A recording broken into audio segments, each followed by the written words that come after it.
Aí, boa noite a todas e todos.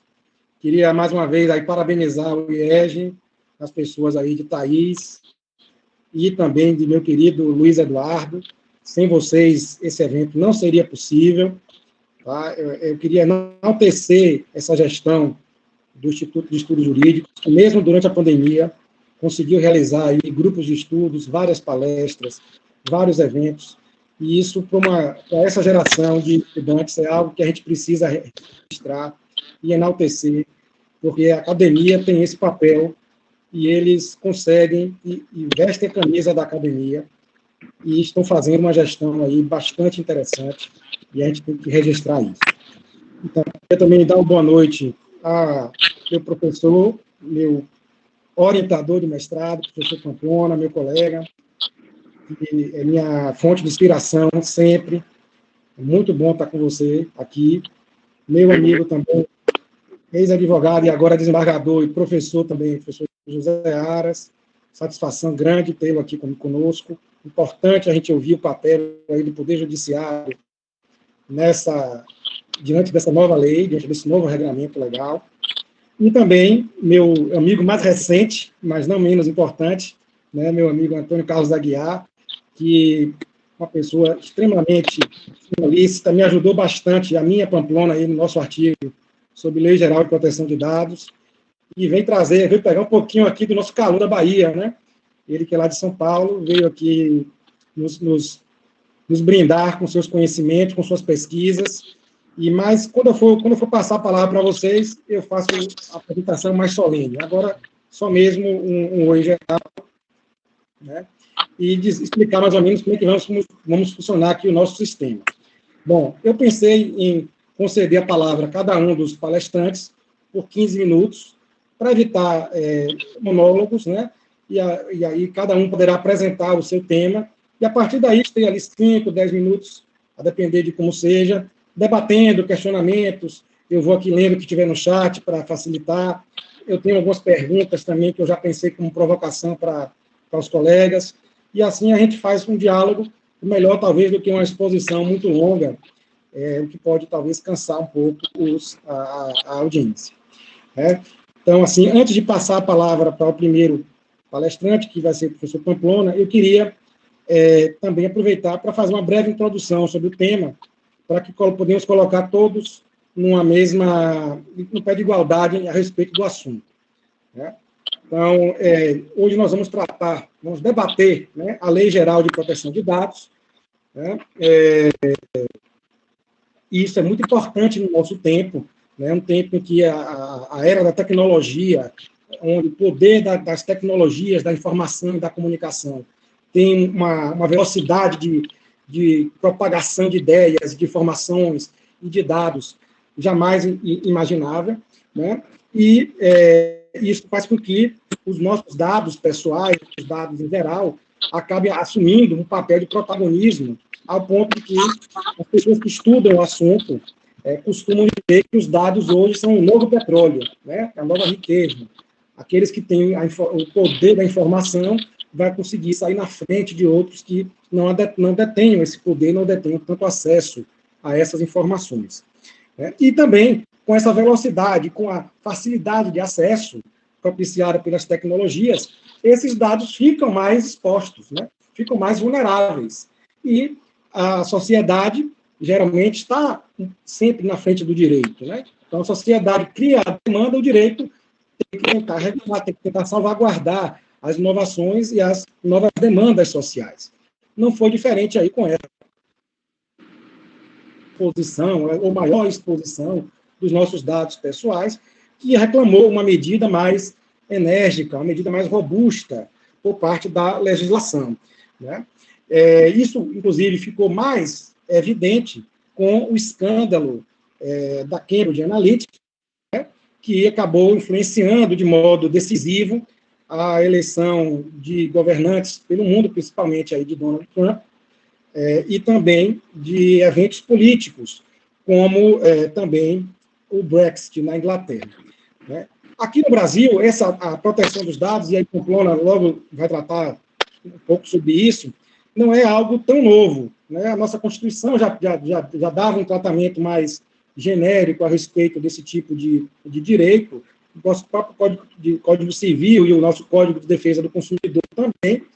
E, mais recentemente, a Lei do Marco Civil da Internet já também está, de alguma forma, em trazer parâmetros de proteção às informações que transitam na rede, e a própria Lei de Acesso à Informação, que é mais recente. E, no final, recentemente, veio a Lei de Proteção dos Dados Pessoais, que gerou muita discussão a respeito da sua vigência, né? Tinha uma discussão enorme de quando ela passaria a viger. A prioristicamente, a previsão era que ela tivesse a sua vigência iniciada no mês de agosto, agora que passou, né? Mas a medida provisória 959 deste ano havia prorrogado a vigência para maio de 2021. Recentemente, no debate da Câmara a respeito dessa medida provisória, a Câmara propôs postergar essa vigência para janeiro de 2021, antecipando, portanto, de maio para janeiro, mas depois o Senado entendeu que deveria retirar esse artigo 4º da medida provisória 959, fazendo com que, aparentemente, essa retomasse a sua vigência anterior, que seria para o mês de agosto, né? Agora, no status atual, a gente espera uma sanção ou um posicionamento da Presidência da República para confirmar realmente se a vigência já está se a lei já está em pleno vigor, ou se haverá alguma norma de transição, alguma regra que estabeleça aí algum período, pelo menos entre o dia 15 de agosto, que é o que se esperava, e a data da votação da medida provisória no Senado, né? Então, nós estamos aí nessa expectativa. Não sei depois se os palestrantes quiserem, no momento da fala, tecer algum comentário a respeito dessa polêmica da vigência, talvez seja algo interessante para a gente tratar aqui também. Duas últimas coisas que eu queria tratar, antes de passar a palavra. A primeira delas é que também, recentemente, o decreto 474 de 2020 finalmente instituiu a Agência Nacional de Proteção de Dados, né, a Autoridade Nacional de Proteção de Dados. Por enquanto, é muito ainda incipiente a sua regulamentação, apenas estabeleceu a estrutura regimental dessa autoridade, desse órgão, mas ainda temos carência de saber efetivamente quais serão as normas estabelecidas por essa agência e a regulamentação que ela vai trazer para a gente. Bom, além disso, eu queria estabelecer, para colocar todos aqui em pé de igualdade, que essa lei de proteção de dados, ela veio aí dar um tratamento mais robusto na proteção dos dados pessoais e ela tem uma aplicação bastante ampla, né? Ela se aplica a todas as pessoas jurídicas de direito privado e de direito público. Isso quer dizer que a gente atinge tanto empresas que têm uma relação grande, né, com o consumidor, a gente chama de business to consumer, né, que tem uma ligação direta com os consumidores, mas também atinge as empresas que muitas vezes não têm tanta relação direta com o público consumidor, né? A gente chama essas empresas aí no jargão aí do mundo corporativo de empresas B2B, né, as empresas business to business. Mas mesmo essas empresas, elas também são impactadas, porque apesar de não ter tanto contato com o consumidor, certamente ela tem empregados, e esses empregados precisarão de ter os seus dados tratados, como será abordado aí pelo professor Antônio Carlos Aguiar.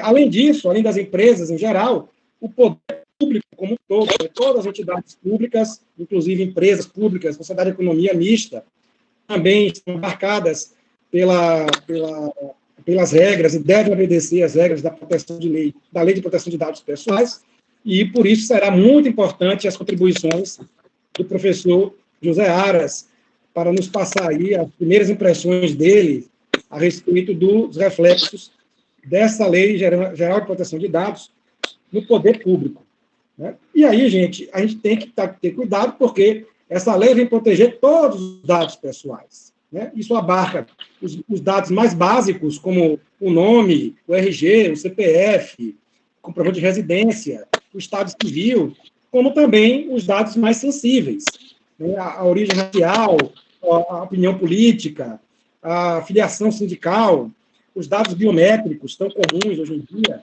Né? Então, todos esses dados estão abarcados aí por essa legislação. Né?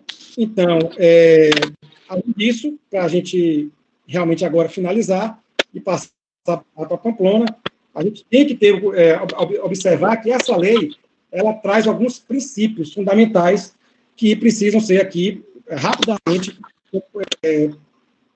pontuados, né? Principalmente aí o princípio da publicidade, o princípio da finalidade, cada vez mais será preciso que aquele que colhe o dado, aquele que trate o dado, precisa dizer qual é o motivo para o qual ele está coletando aquele dado, né? Porque essa finalidade deverá ser estritamente estabelecida, não poderá ser deturpada para outras finalidades que não aquela que foi anunciada como sendo aquela finalidade necessária ao tratamento do dado. Além disso, o livre acesso, todos terão livre acesso aos seus dados, as informações que cada um dessas empresas públicas e dessas empresas privadas e desse poder público, dos órgãos públicos em geral, que depende de dados dos consumidores, dos servidores, dos trabalhadores e também dos usuários dos serviços públicos, e também o papel importante de que a coleta desses dados não podem ser deturpadas para fins discriminatórios ou para fins lesivos da dignidade da pessoa humana. Então, isso tudo acaba fazendo aí um arcabouço grande de proteção especial para os dados pessoais. E eu não quero me alongar muito, porque o tema é importante, se a gente for falando, a gente vai se empolgando com tudo isso. Então, sem mais delongas, eu queria passar a palavra ao meu amigo Rodolfo Pamplona. A gente pensou em que ele, com seu viés multidisciplinar, né, nosso grande mestre, que tem experiência nas mais diversas áreas, pudesse, talvez, abrir essa palestra, abrir esse encontro, né, abrir esse debate, trazendo um pouquinho da garantia da proteção de dados pessoais com um viés de direito da personalidade. Né? Pamplona, que é juiz, né, titular da 32ª Vara do Trabalho, professor titular de Direito Civil e Processual do Trabalho da Unifax, professor associado da graduação e pós-graduação da UFBA, mestre e doutor em Direito do Trabalho pela PUC São Paulo, mestrado em Direito Social pela Universidade de Castilha de La Mancha, presidente honorário nacional da Academia Nacional de Direito do Trabalho, presidente da Academia de Letras Jurídicas da Bahia, membro da Academia Brasileira de Direito Civil, do Instituto Brasileiro de Direito Civil e do Instituto Brasileiro de Direito de Família, além de ser autor de diversas obras jurídicas, né, muitas delas que nos acompanham a nossa carreira inteira, principalmente o manual aí de Direito Civil. Então, meu amigo, eu passo a palavra para você. A gente estipulou aí mais ou menos um tempo de 15 minutos, e, se possível, eu queria deixar já uma provocação para você encaixar na sua exposição. Qual seria a sua opinião a respeito da PEC 17 de 2019, que pretende transformar o direito da proteção dos dados? Se isso seria eu não ouvi a pergunta. O áudio interrompeu, eu não ouvi a pergunta. Vamos lá, então. Qual seria a sua opinião a respeito da PEC 17 de 2019, que pretende alçar o direito à proteção de dados pessoais como direito e garantia fundamental? Se isso realmente seria necessário ou se já estaria abarcado, talvez, por outros direitos já tutelados pela Carta Magna. Muito obrigado a todas e todos. Pamplona, a palavra está com você. Vou fechar aqui meu áudio.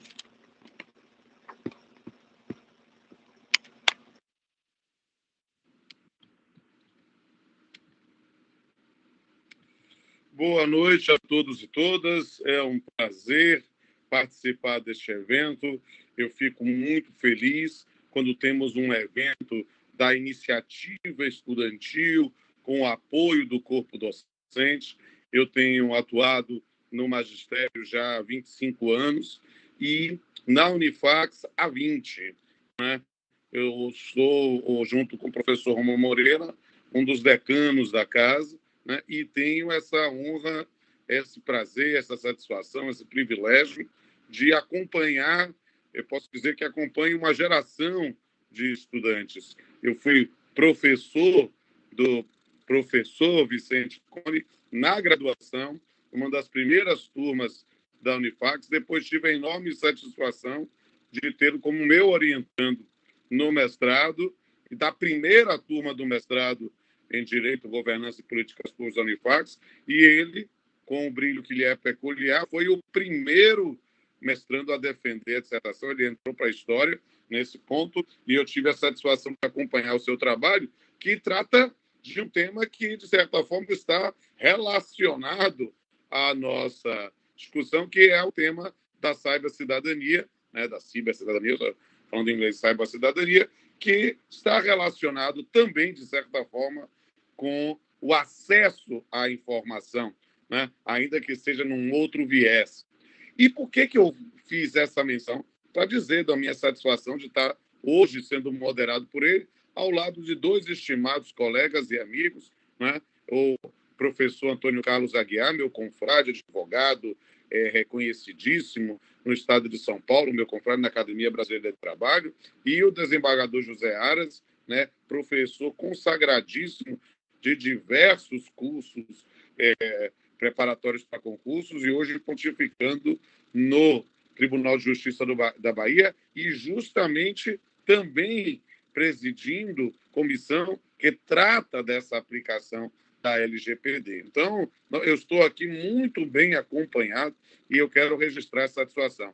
E também mandar um abraço a todos e todas que estão nos assistindo neste evento ao vivo, né? Então, eu quero registrar isso e dizer àqueles que eventualmente ainda não me acompanham nas redes sociais, dizer que eu quero que me sigam lá no Instagram. Para mim vai ser um prazer poder acompanhar. Não é a assessoria que responde, sou eu mesmo, mandando mensagem em box, sou eu mesmo que vou responder. Então, pode me seguir lá, que eu realmente tenho muita satisfação em ver aí os numerozinhos crescendo. Acho divertido esse negócio assim, sabe? Fico com a minha meta diária de, olha, todo dia eu quero pelo menos 100 novos seguidores nesse ponto, e eu não compro seguidor, não. Eu só quero gente de verdade. Então, quando puderem, me sigam lá, vai ser um prazer a gente trocar informações, até mesmo porque eu estou agora numa nova fase, eu resolvi, já que eu vou ficar, sei lá quanto tempo, vou ficar ainda mais preso aqui, né, nesse quarto, eu digo assim, olha, eu estou aqui, todos os livros que eu recebi aqui da editora, né, eu estou fazendo um sorteio de um por semana. Estou sorteando essa semana o volume 2 de obrigações, novo civil. Semana que vem devo sortear o volume 3, responsabilidade civil, depois de contratos. Um livro por semana eu vou sortear até acabar tudo ou até o final do ano. Então, participem lá, que para mim vai ser muito bom ter essa interação. E vamos falar agora do tema, né? Nós vamos falar da Lei Geral da LGPD, a Lei Geral de Proteção de Dados, ou chamada por outros Lei Geral de Proteção de Dados Pessoais, LGPDP, né? Que é a Lei 13.709 de 2018. Ela é uma legislação brasileira que regula as atividades de tratamento de dados pessoais, além de ter alterado também artigos do Marco Civil da Internet, que é um referencial importante, né? E quando nós tivemos hoje a LGPD, é o tema da moda, é o tema do momento, né? Se os senhores tiverem a oportunidade de abrir aí nos seus celulares o Instagram, ou o Facebook, ou mesmo o LinkedIn, só não vão achar no Tinder, tá? Então, nesses três, ou mesmo no Twitter, se vocês vão verificar que há hoje uma grande quantidade de informações sobre LGPD, lives, cursos e preocupações. Por quê? Porque realmente nós precisamos nos preocupar com esse tema. Por quê? Porque o Brasil passou a fazer parte dos países que contam com uma legislação específica para a proteção de dados. E, na verdade, chegou tarde, inclusive. Chile, Argentina já tinham uma legislação até antiga sobre isso, montando a 99, 2000, né? É importante também fazer um destaque na União Europeia sobre o Regulamento Geral sobre Proteção de Dados, que é de maio de 2018, né, e aplicável a todos os países da União Europeia. e também nos Estados Unidos, o California Consumer Private Act, também de 2018, da mesma época da nossa LGPD. Só que a nossa LGPD veio com uma vacatio legis, né, de 2 anos. E aí, só na primeira provocação aí do professor Vicente, nós estamos vivendo e aquelas coisas que precisa ser ensinada, às vezes, pelos professores de IED ou de Teoria Geral do Estado. Essas situações surreais que ocorrem no Brasil, né? Nós somos um país com uma herança histórica autoritária enorme, em que a democracia ainda é uma jovem, né? Nós estamos, inclusive, neste momento histórico, no maior lapso democrático que tivemos em toda a história do país, porque se nós levarmos em consideração Brasil, 1500 até 1822, né, nós éramos colônia, depois vice-reino, mas sobre um regime também imperial, nada democrático. Tivemos um golpe de Estado para nos tornarmos independentes, mas continuamos o império do filho do antigo rei, ou seja, aí que continuou com o seu filho, né? E num período com várias tentativas de golpes, né? Nesse ponto. Num outro golpe, um golpe militar, tivemos a proclamação da República e tivemos uma sequência enorme de regimes de exceção, até no primeiro período da República, com presidentes militares e depois com presidentes civis, mas na política do café com leite, né? E para romper com isso, tivemos que ter um outro golpe, que foi a Revolução de 30. Então, nosso primeiro lapso democrático, e eu estou chamando de lapso democrático, demorou 3 anos, de 34 a 37. Né? Depois disso, mais uma ditadura do Estado Novo, e aí nós tivemos o nosso anterior maior lapso democrático, com a queda de Vargas em 45, Constituição de 46, até a nova quebra de ordem democrática 18 anos depois, em 64. Ou seja, 64 para 85, nova ditadura, ainda ditadura brasileira, né? Mas temos que dizer, seja que eles tomam como marco 85, eleição de Tancredo, ou 88 com a Constituição, ou 89 com a primeira eleição presidencial, estamos, sem sombra de dúvida, no país com o maior momento de vivência ou convivência democrática. Ainda que vejamos sempre os arroubos autoritários aqui, acolá e em todos os cantos. Mas por que eu quero dizer isso? Porque, na verdade, nessa linha, ter uma liberdade é algo que não é fácil para quem vive com resquícios autoritários. Na expressão da sabedoria popular, quem nunca comeu mel quando come se lambuza? E aí, o que acontece? As pessoas, e por gentileza, eu não estou fazendo nenhuma apologia política, estamos no maior período democrático da história do país, ainda que possamos falar o que quiser sobre a atual direção ou as direções anteriores. Mas o fato é que nós estamos vivendo um período de aprendizado no lidar com a liberdade. E é nessa viés que eu quero trabalhar com vocês, meus amigos. Por quê? Porque a LGPD ela vem sanar, sim, uma lacuna que veio, que foi sendo, digamos assim, comatada paulatinamente, seja com a Constituição de 88, seja com o Código Civil de 2002, seja com o Marco Civil da Internet, seja com a Lei de Acesso à Informação.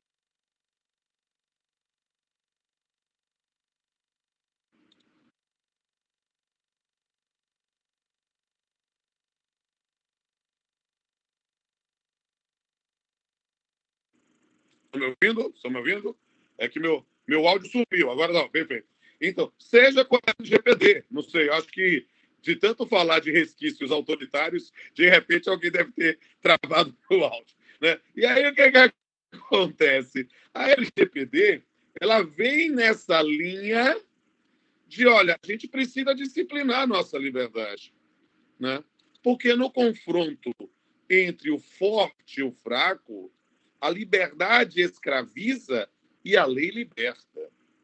A gente precisa compreender um pouco isso. Por quê?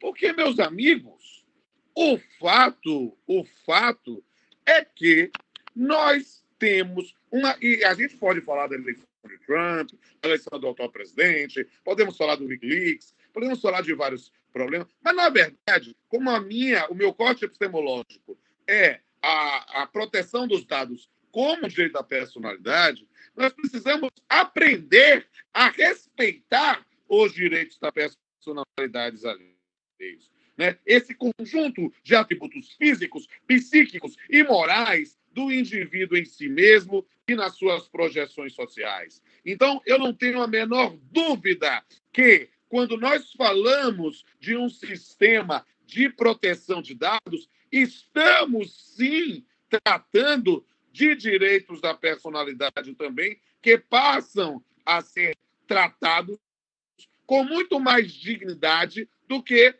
outrora se fazia. Mas perceba, meu amado Vicente, você que acabou de beber água num caneco sagrado, que, sem sombra de dúvida, tem a marca de efetivamente um vencedor, o que é que precisa ser perdido?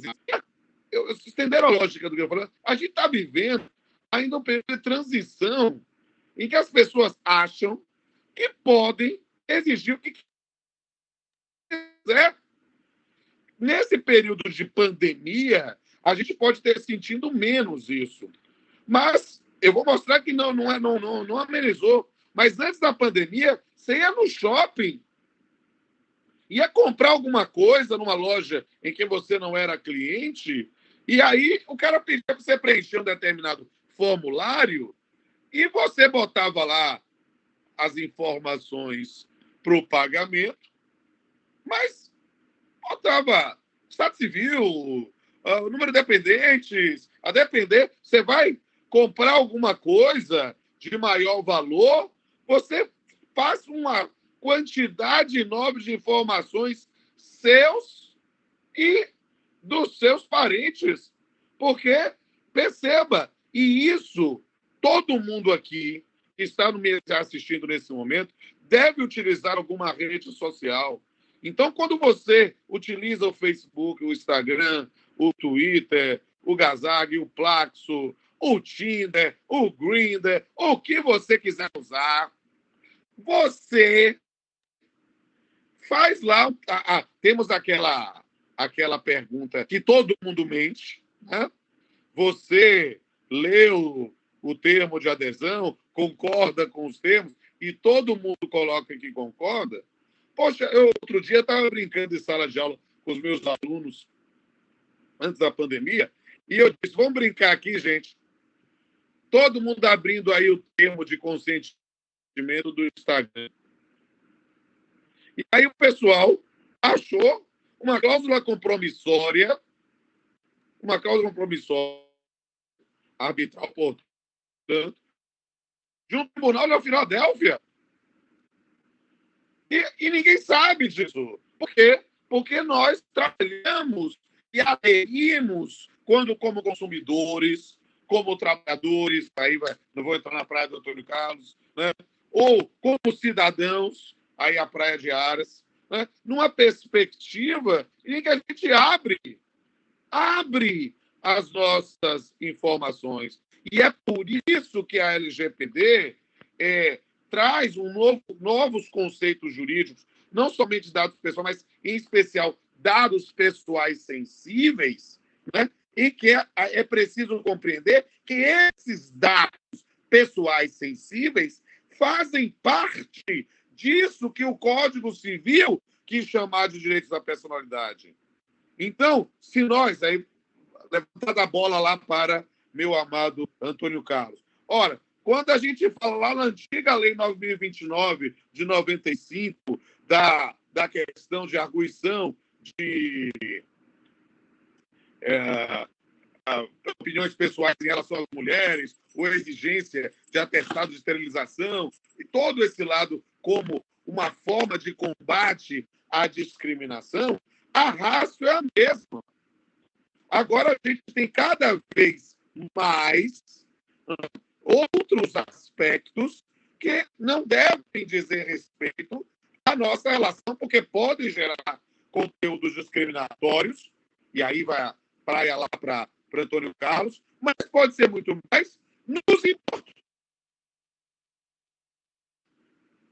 Porque se há uma coisa que, neste momento da pandemia, em que estamos em isolamento presencial, quando o indivíduo fez o seu cadastro no Uber Eats ou no iFood, a gente pode dizer logo os nomes, né? Quando você fez o registro, você teve que colocar uma série de informações que não diziam respeito à sua compra. E quando comete o despautério que a maior parte das pessoas já cometeu, e eu também, de entrar numa loja virtual e dizer assim, pode fazer login com sua senha do Facebook. Eu gosto de vinhos, eu compro um vinho, mas sendo logado com o meu Facebook, assim que terminei de comprar, eu vou receber mais uma quantidade enorme de propaganda que eu não pedi. E aí, um outro corte epistemológico que pode ser interessante, que é do superendividamento, nós vamos ter várias questões pelo qual há um interesse da proteção desses dados pessoais. E por isso, meu amado Vicente, quando eu vejo a PEC 17 de 2019, que já está pronta para a pauta no plenário, que é ela que quer incluir a proteção de dados pessoais entre os direitos e garantias fundamentais, a competência privativa da União para legislar sobre isso, eu confesso a ti, querido, que eu não tenho nenhuma resistência a esse projeto, mas ela decorre de um fenômeno típico brasileiro, de leis que pegam e leis que não pegam. Nós estamos tão acostumados com um sistema que estabelece preceitos normativos e que, na prática, viram papel de embrulho, que tudo mais nós queremos ir para a Constituição. Talvez se nós somos um país de constitucionalidade tão baixa, né, de pensamento constitucional tão baixo, que a gente tem uma Constituição que tem procedimento rígido e temos mais de 100 emendas constitucionais. Mas por quê? Porque quer se colocar na Constituição tudo. Precisava? Não. Mas se vier, bem-vindo que seja. Tenho minhas dúvidas sobre a restrição da competência para ser privativa da União, porque acho que é uma matéria que eventualmente poderia ser matéria de competência concorrente, obviamente não excludente. Mas é algo que a gente pode pensar. Como o tempo já encerrou, nesse ponto eu tenho que ser um menino disciplinado, eu quero dizer a todos e a todas que eu me senti a Xuxa. Foi muito bom estar com vocês, foi muito bom brincar com vocês, e devolvo a palavra ao nosso excelente mediador. Muito obrigado, meu amigo. Excelentes provocações, né? Interessantíssimos pontos que você trouxe para a gente aí. E, como sempre, não é diferente, não podia ser diferente, né? Eu concordo contigo que talvez não precisasse. Na história, né? Canja de galinha, às vezes não faz mal a ninguém, né? Às vezes precisa de uma constitucionalização de um determinado direito para que ele adquira maior respeito, que adquira, portanto, maior respeitabilidade pela sociedade. Não deveria ser assim, mas é algo da nossa própria natureza, da nossa sociedade brasileira. Bom, eu acho que para o primeiro momento, Pamplona, eu acho que está legal, mas eu acho que o seu papel aqui vai ser muito bom, principalmente na hora do debate com o professor Antônio Carlos, aí que eu deixei para o final de propósito, porque eu acho que a parte trabalhista é a que tem mais polêmica aí e que talvez vai estar atingindo aí todas as empresas e, de alguma forma, os servidores públicos. Se a gente pensar como trabalhador gênero, né? Você está sem áudio. Está sem áudio. Ó, a Aras voltou aí.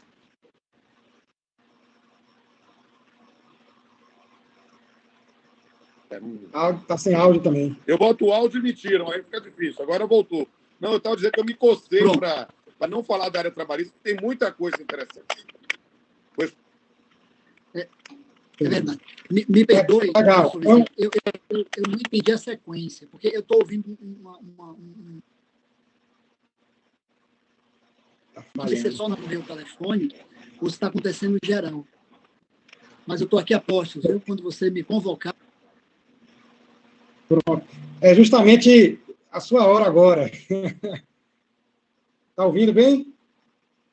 Pronto. Então, nesse momento, então, vai passar a palavra ao professor José Aras, ele que é desembargador do Tribunal de Justiça da Bahia, professor de vários cursos jurídicos, talvez o principal deles aí, o Sejais, que é responsável pelo ingresso na advocacia de milhares de colegas, né? Coordenador, portanto, do Centro Pedagógico de Estudos José Aras, professor, autor de livros jurídicos, e hoje está aqui para nos falar um pouco desses desafios e desses impactos da Lei Geral de Proteção de Dados no poder público, né? Eu tenho algumas reflexões para provocar, professor, mas eu vou deixar a palavra contigo e, de repente, na minha réplica aqui, o que você não tiver abordado, eu levanto a bola para você cortar. Tá legal? Você dá a palavra aí. Muito obrigado por estar aqui presente hoje com a gente. E te passo a palavra. Eu agradeço, professor Vicente. Se alguma coisa acontecer, eu estou sentindo algum estranho aqui na minha internet, e se cair o sinal, me ligue, por gentileza, mas eu estou tá ouvindo bem, né? Não tem dificuldade, não, né? Tá ok, não tá? Joia. Bom, primeiro, dizer da alegria, né, de participar de um evento, e foi, assim, obviamente que quando você me convocou, eu aceitei de imediato, porque, como o professor Pamplona comentou, estar com os estudantes, enfim, um evento feito por estudantes é algo muito positivo.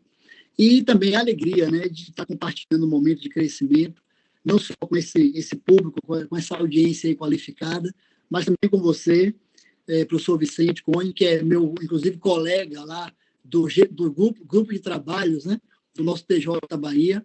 Aí, professor Pamplona, eu já falei com o presidente lá, do desembargador Lorival, que a gente tem que criar uma nova classificação, né, que tem grupo de trabalho e grupão de trabalho, né, porque o que não vai faltar, né, é trabalho para implementar essa lei aqui no nosso tribunal. Dizer da alegria também de compartilhar essa noite com o professor Pamplona. É sempre bom ouvi-lo, a gente sempre aprende, né? Hoje teve mais, não é surpresa, uma aula de história aqui para a gente também, história do Brasil. Quase chamo minha filha aí, que está fazendo vestibular agora, para poder ouvir um pouco também. E o professor Antônio Carlos também, quem sabe, é uma grande referência, né, no direito brasileiro. O professor Pamplona sabe, a gente tem um elo muito forte, mais do que ele imagina, que é a professora Fernanda Barreto, que é sua fã, né, incondicional, e eu digo muito mais do que prata da casa, ela é diamante lá da casa, do nosso Sejais, né, nessa preparação de concurso. Inclusive, parece que está com uma bola de cristal, que está acertando a prova inteira, e aí ela tem, parece que 7 questões, acerta tudo. Professor, como é que você descobriu tudo isso? A gente já combinou lá de quando for jogar na loteria, fazer um polão e me chamar também. Ela acerta a prova, acertar os números também, né? Lá da loteria, ou da Mega Sena. Mas, amigos, a gente tem realmente um grande desafio, né? A LGPD, como o professor Vicente já comentou também, ela se aplica para qualquer pessoa física ou jurídica, de direito público e também de direito privado. E, nesse contexto, se insere justamente a administração pública, né? Nesse contexto, nesse ponto, a LGPD ela toca texto da lei, aquela lei de acesso à informação, de como classificar essa administração pública. E o que se utilizou foi aquele conceito mais amplo, que a gente conhece, né? Da administração pública direta e indireta também. Então, isso envolve a União, os estados, o DF, né? Os municípios todos. Vejam os amigos, essa audiência qualificada aqui que nos ouve nessa noite de terça-feira, como a lei é abrangente, né? Ela, no contexto do direito privado, o professor Vicente comentou também, ela se aplica a grandes corporações e ao pequeno mercado, né? Eu costumo dizer isso, do pequeno mercado, uma grande companhia, de alguma forma, claro, proporcionalmente vai ter que se adequar à LGPD, e a administração pública não é diferente, né? E porque envolve toda a administração pública direta, a União, o Estado, todos os municípios do Brasil, e aí também na seara de provocações, né? Eu ainda acho que a lei não está ainda viável para ser aplicada, então eu imagino certamente que por força de uma falta de preparo em todas as instituições do direito brasileiro, possivelmente ela não vai entrar em vigor, nessa coisa ainda da volta dela ser sancionada aí, nessa coisa estranha de se explicar, né? Como é que a MP, nós fizemos uma postagem nas redes sociais, como é que ia valer, a MP não foi, volta a valer, está valendo, não vale mais, né? Ninguém sabe o que está acontecendo aí, mas eu acredito que o bom senso deve prevalecer, até porque a gente imagina que 90% das instituições privadas e públicas não estão preparadas para a aplicação da LGPD. É bom que se diga também, e esse corte é fundamental, que a LGPD, ela própria se excetua e ela não se aplica a questões de defesa nacional, de segurança do Estado, né? Questões envolvendo, inclusive, o combate à criminalidade. Aqui em Salvador, a gente sabe, na Bahia, o professor Antônio Carlos, não sei se tem essa vivência aí por São Paulo, mas a Bahia tem um sistema que é muito comum aqui, de se prender gente em estações de metrô, em estações também de transporte público, por reconhecimento facial. Então, e ninguém que vai ser preso por uma questão de uma infração penal, um mandado desses de prisão, vai poder alegar direito à intimidade para se esvair, enfim, e não se submeter à LGPD. Mas, fora isso, né, toda a administração pública ela está vinculada exatamente à lei, e assim, o grande norte em relação à nossa, pensando um pouco no direito administrativo, pensando um pouco no Estado como um todo, é a questão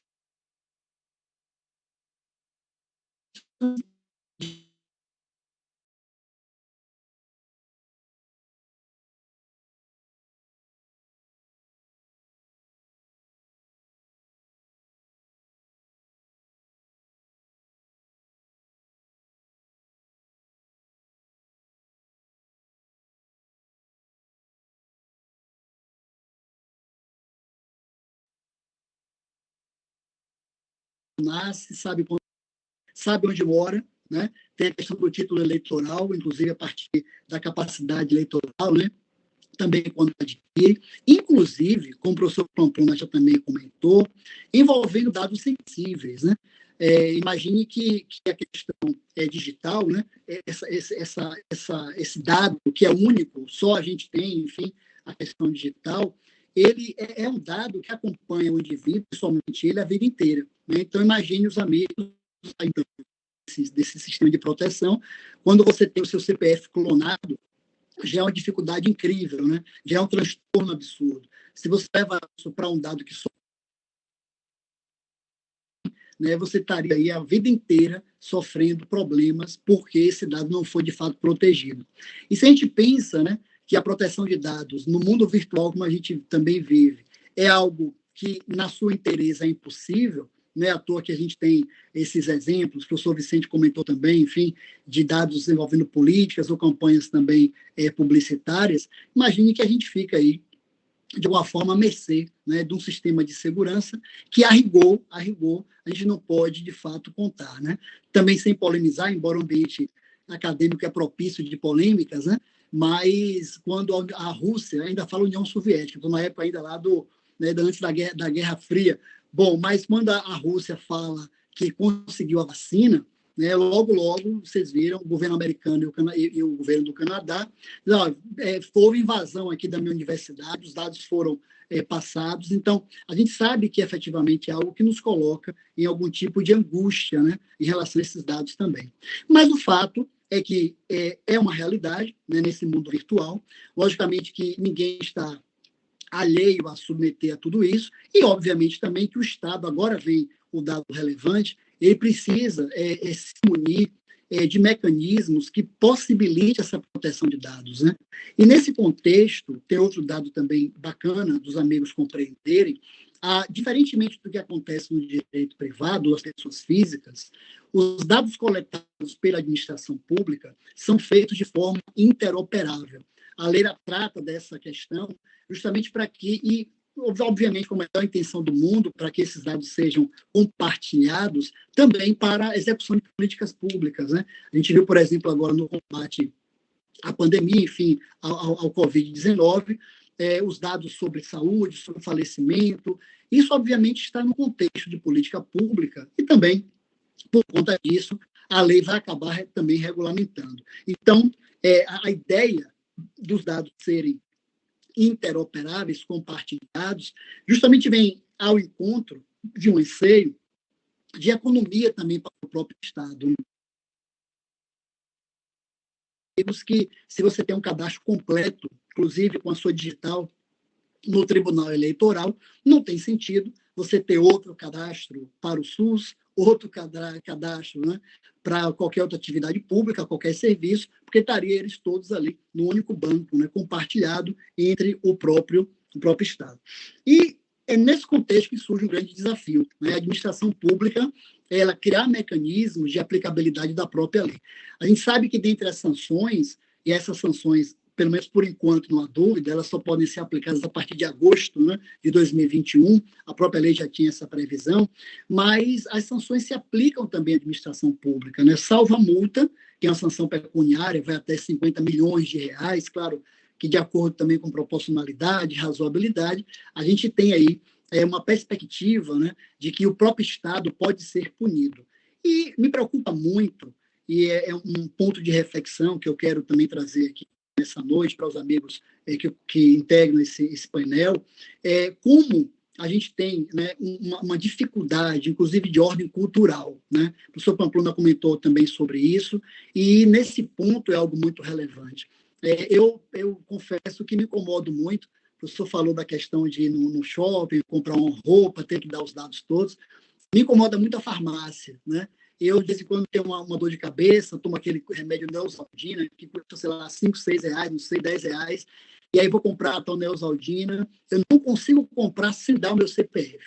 Não tem sentido, eu não quero cadastro, eu quero comprar uma Neosaldina. Não, mas seu CPF aqui tem um programa de desconto, e aí eles têm, né, por essa composição, esse cruzamento de dados, né, o meu perfil de compra, e aí, invariavelmente, quando eu compro a Neosaldina, eu recebo um cupom de desconto de um colírio Iabac, que eu uso no meu cachorrinho aqui em casa, Cheetos, né, ter o olhinho para fora. A médica recomendou usar um colírio para deixar os olhos mais úmidos, né, não ter problema na córnea, e de repente eu recebo isso lá com frequência, mesmo sem querer, né? Quando não tem histórias que não são lendas urbanas, da pessoa mudar o tipo de consumo para um perfume, por exemplo, sem cheiro, sem uma fragrância, e de repente receber em casa propaganda de grávida, porque o sistema entendeu que o fato dela comprar um perfume, enfim, uma colônia sem um cheiro específico, ela estaria grávida por isso. Então, a gente lida, né, no dia a dia com essas preocupações, e voltando àquela interpretação de que o Estado é o maior agente de tratamento de dados em qualquer circunstância no país, em qualquer, claro, lugar, e o Brasil não é diferente, a gente tem uma grande responsabilidade, né? No âmbito do nosso Tribunal de Justiça, graças a Deus, né, eu estava ansioso por isso, o CNJ editou uma recomendação, agora no finalzinho aqui de agosto, justamente procurando padronizar. Não adianta o TJ Bahia, e hoje, como o professor também, o professor Vicente, que é meu colega de grupo de trabalhos, ele comentou, eu presido hoje, né, o nosso grupo aqui de trabalho no TJ Bahia, para a implementação da lei aqui no nosso Tribunal de Justiça, na justiça como um todo, estadual, né? E há, de fato, uma preocupação, eu logo detectei isso, da gente tentar fazer algo que o CNJ não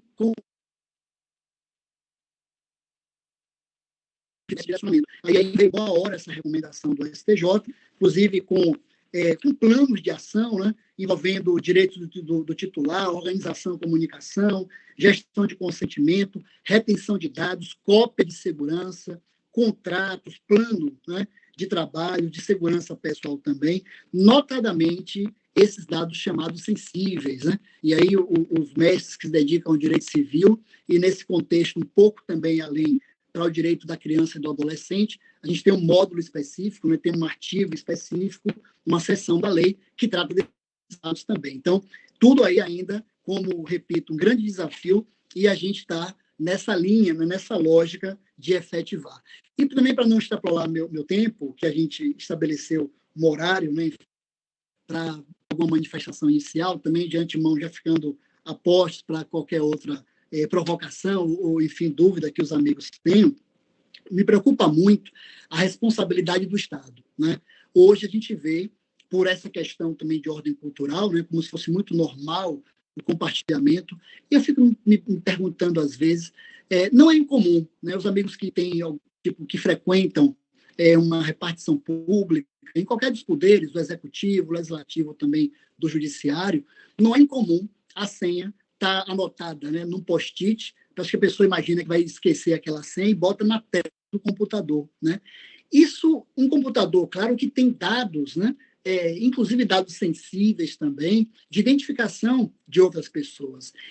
Isso passa como algo, e acho que o maior desafio, professor Vicente, professor Antônio, Carlos, professor Pamplona, o maior desafio, os amigos que nos ouvem hoje, na minha opinião, é mudar a questão de ordem cultural, né? Eu fico imaginando o seguinte, eu já penso nisso, eu não vejo ninguém pegar uma foto íntima de outra pessoa e sair distribuindo aqui uma foto íntima de alguém, né?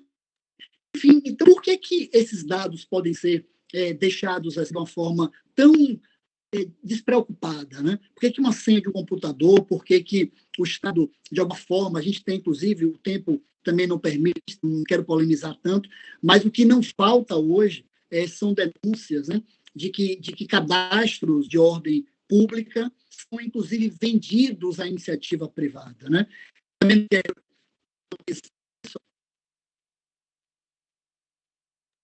de alguma forma posso ser instado a me manifestar, mas falando em tese, como se diz, né, nada em relação à minha atividade judicante, mas em tese, claro, esses bancos que fazem empréstimos consignados, né, sabe o telefone, sabe o nome, sabe o nome, a pessoa, o CPF, sabe o cadastro junto ao empregador, o cadastro tem a senha, eles têm a senha para alterar o cadastro e possibilitar muitas vezes o empréstimo consignado.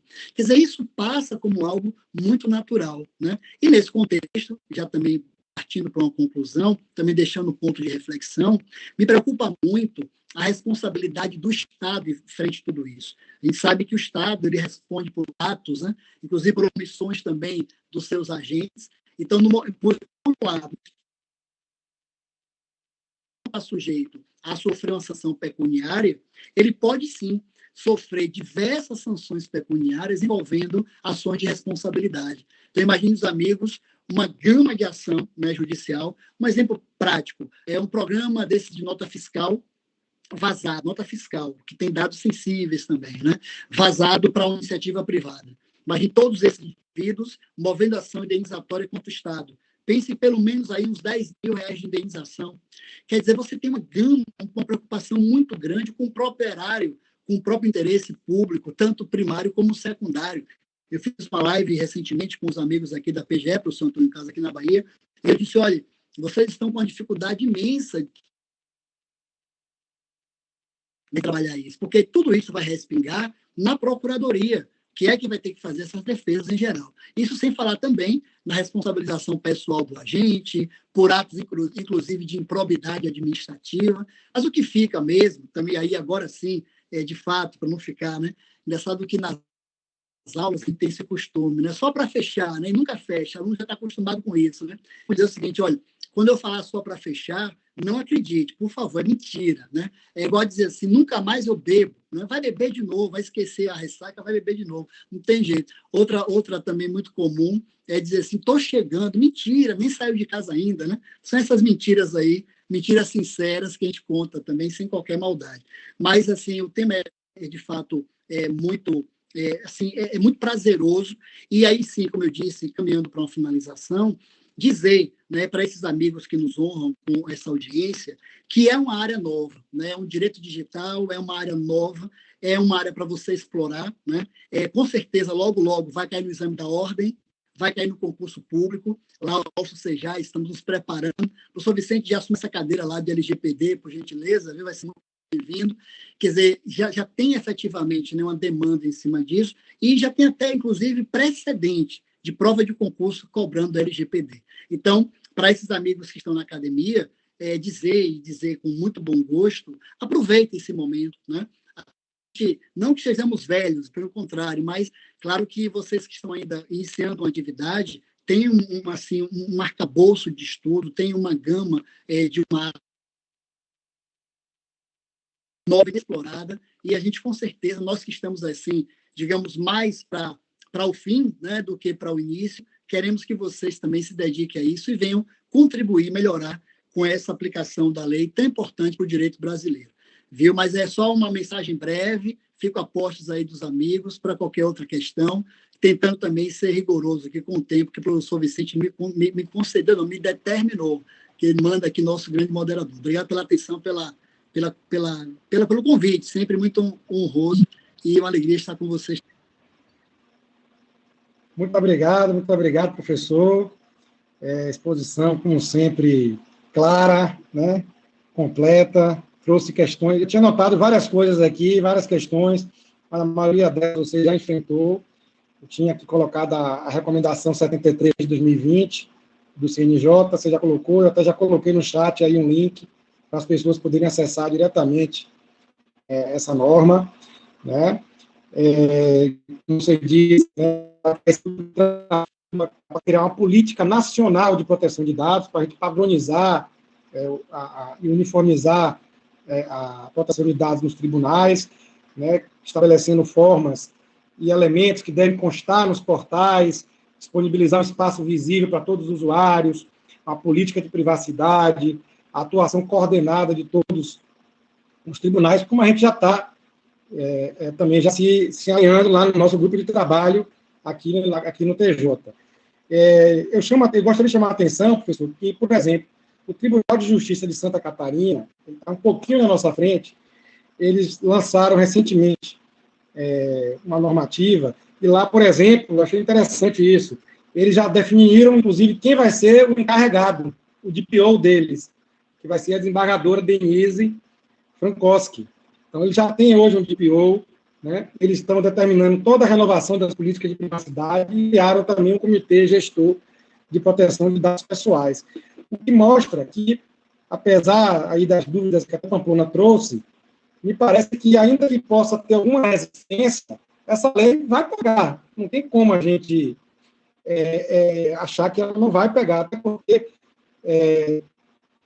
no poder público é algo inevitável, essa proteção vai ter que ser lícita dos próprios deveres da administração pública, mas no âmbito privado, quem estiver fora da LGPD não vai conseguir negociar com outras empresas. Vai ser uma espécie de certificação ISO. Se você não tiver lá um sistema de compliance, uma proteção de dados, que passa segurança para toda a cadeia, ou como eles chamam de todo o círculo virtuoso, você vai ficar fora. Naturalmente você vai ser excluído. Né? Você não vai ficar dentro não vai fazer parte desse, digamos assim, desse clube de quem está em conformidade com a necessidade de proteção de dados pessoais. Bom, como sobrou pouca coisa dentro do que você já foi bastante aí exauriente, mas eu queria fazer uma provocação a respeito das sanções.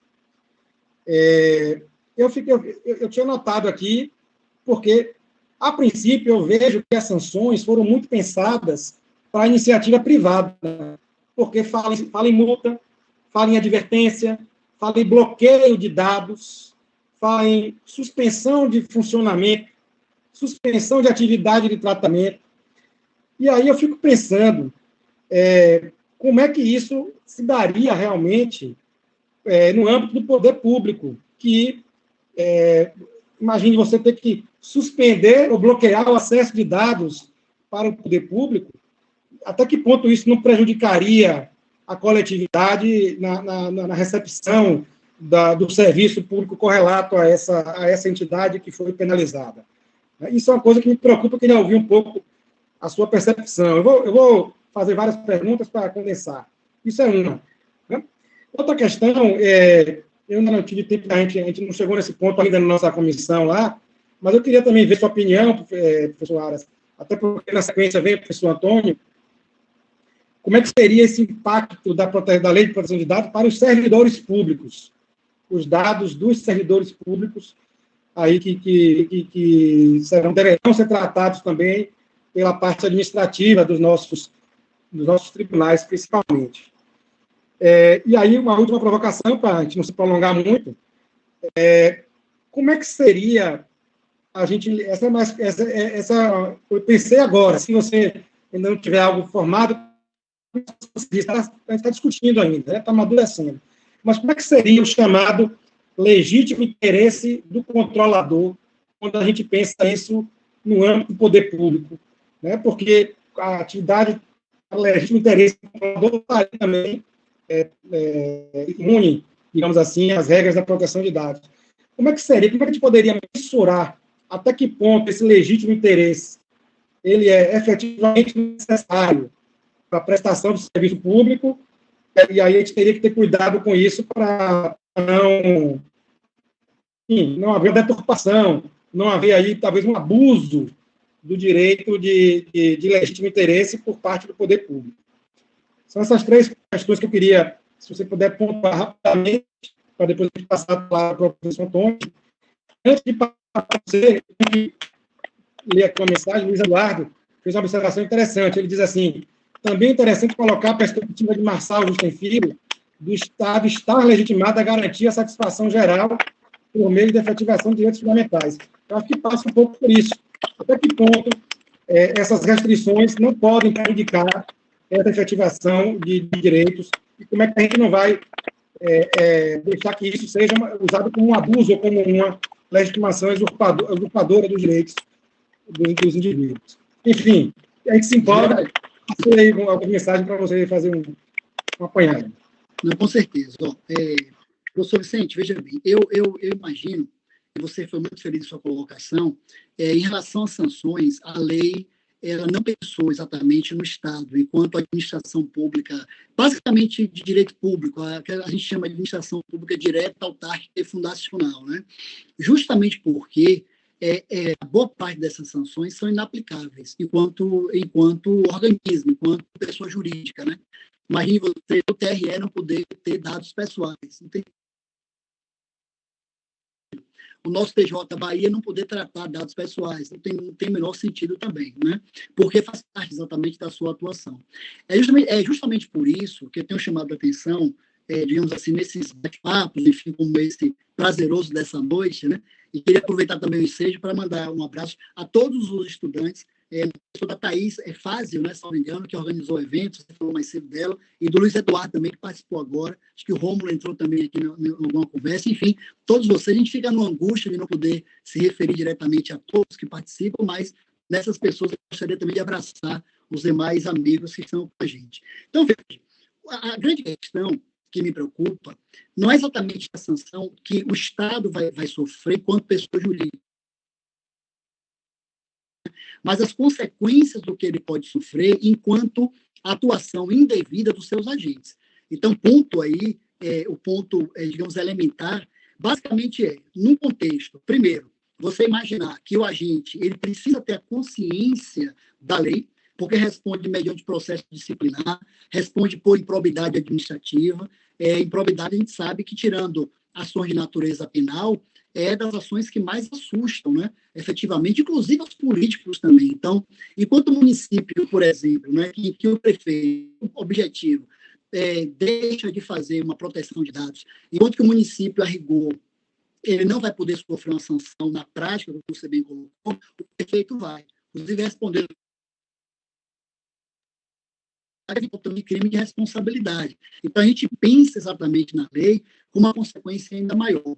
E se a gente traz isso para o contexto de responsabilidade extracontratual do Estado, aí é que a preocupação fica muito maior. Porque todos nós, enquanto sociedade, estaremos, talvez, sujeitos a pagamento de uma série de indenizações quando esses dados não forem protegidos como devem. Né? Eu comentei a questão do programa Minha Nota, Nota Show, esses programas de nota fiscal, e eu digo aqui, eu até trouxe isso no curso que fizemos recentemente lá no Sejais, tem uma série de denúncias, não é uma só não, é uma série de denúncias envolvendo dados governamentais, inclusive o professor Antônio, que é de São Paulo, boa parte delas, inclusive, claro que não estou fazendo nenhuma valoração em relação a isso, mas em relação a denúncias, boa parte delas são do Estado de São Paulo, né? A gente tem aí uma série de reportagens que dão conta disso, então, de fato, preocupação nesse sentido. E aí também, professor Vicente, a questão do legítimo interesse do controlador, tudo, e aí vem um pouco do norte do direito administrativo, né?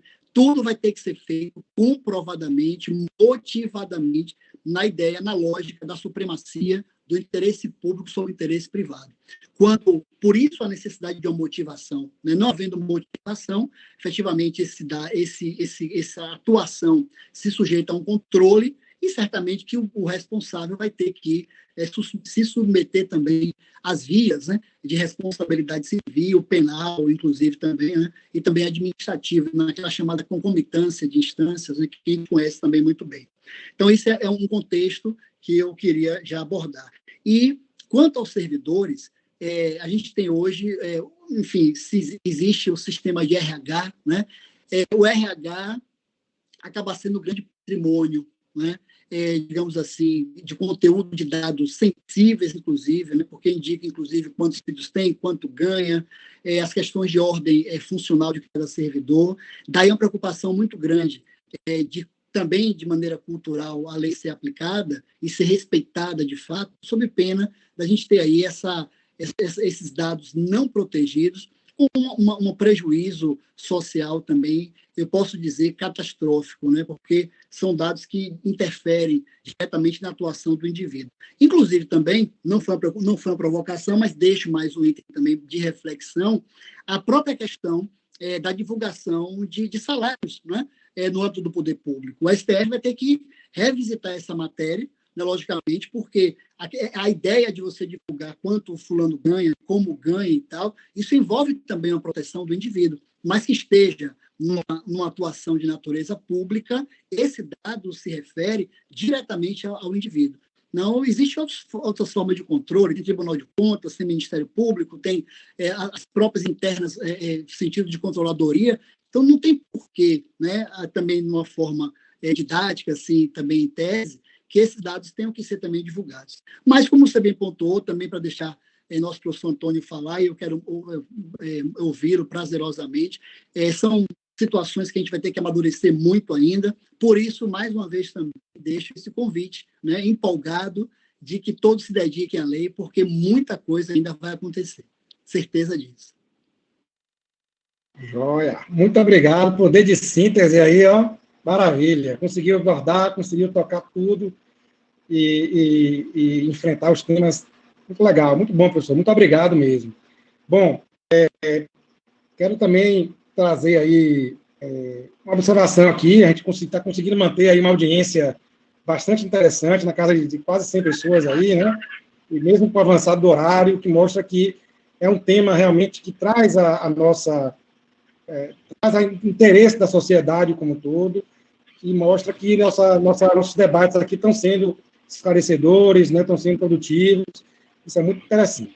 Bom, eu queria passar agora, com muita satisfação, a palavra ao professor doutor Antônio Carlos Aguiar, advogado, mestre doutor em Direito pela PUC São Paulo, membro titular das cadeiras 28 e 48 da Academia Paulista e também da Academia Brasileira de Direito do Trabalho, e autor do livro Direito do Trabalho 2.0, Disruptivo e Digital, pela editora LTR.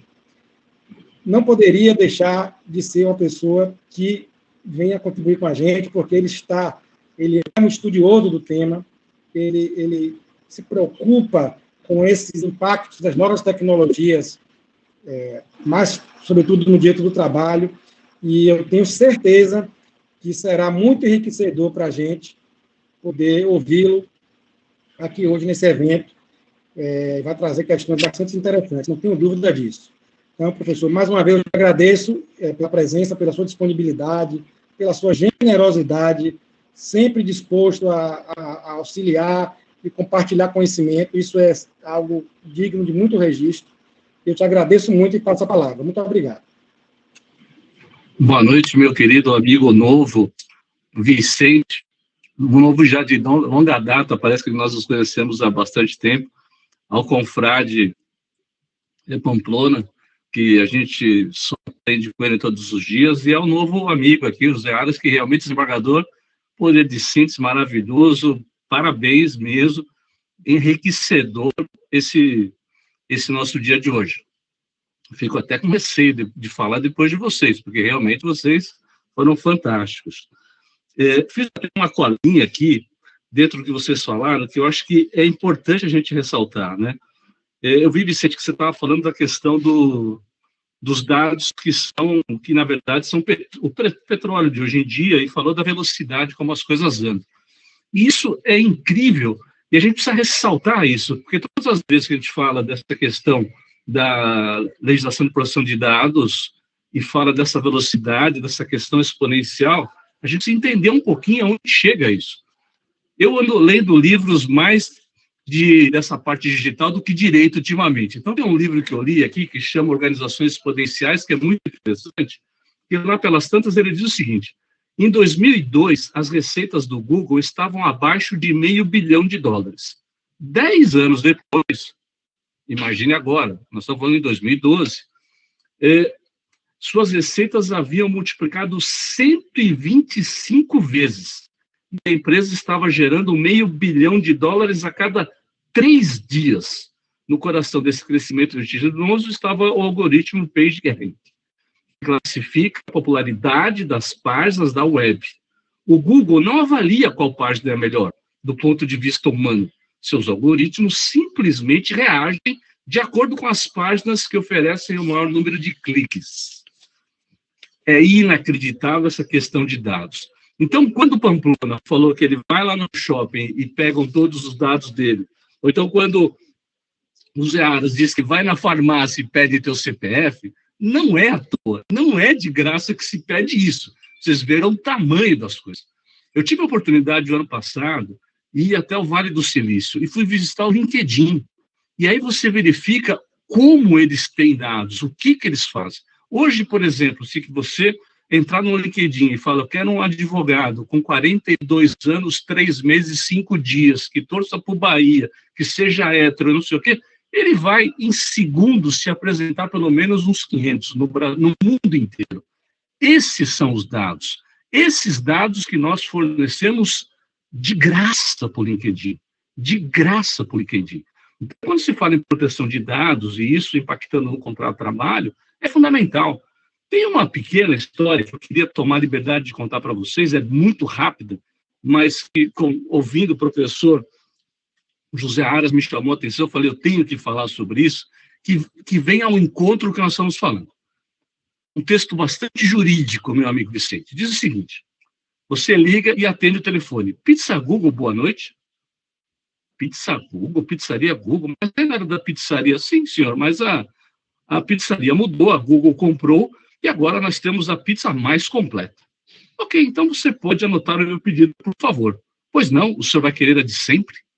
A de sempre? Você me conhece? Temos aqui chamadas em nosso banco de dados, senhor. Pelo que temos registrados aqui, nas últimas 53 vezes que o senhor ligou, o senhor pediu meio 64 queijos e meia calabresa. Puxa, nem havia notado. Eu vou querer o mesmo. Senhor, eu posso te dar uma sugestão? Claro que sim. Tem alguma pizza nova aí no cardápio? Não, senhor. Nosso cardápio é o mais completo do planeta, mas nós gostaríamos de sugerir meia ricota e meia rúcula. Ricota? Rúcula? Você está louco? Eu odeio essas coisas. Mas, senhor, faz bem para a sua saúde. Além disso, o colesterol não é bom. Como é que você sabe? Nossa pizzaria tem um banco de dados completo do planeta. Nós temos o banco de dados do laboratório em que o senhor fez os exames também.